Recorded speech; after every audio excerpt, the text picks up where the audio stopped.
Guys কেমন আছো তোমরা? আজকে তোমাদের একটা ভিডিও দেখাবো। ভিডিও হচ্ছে একটা বিড়াল।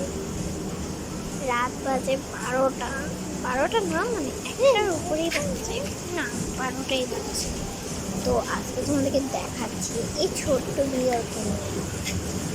দুইটা ছোট্ট বাচ্চা একটা মায়ের কাছে থাকে আর একটা মায়ের কাছে। দেখো কিভাবে কামড়াচ্ছে। আমি ওকে ধরতে গেলেই যাই না, কি ধরতে গেলে কিছু করে না। আমি ধরি না, তখন আটকাই থাকে করে।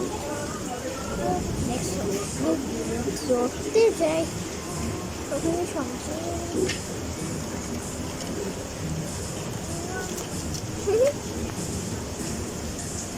এবার দেখো আমি ধরতে গেছি চলে দেখছি দেখছি। এটাই আছে ও মাটা আরেকটা এই যে লাস্ট দেখা যাচ্ছে একজনকে ভালোবাসছে আরেকজনকে। আচ্ছা বাই বাই, সাবস্ক্রাইব।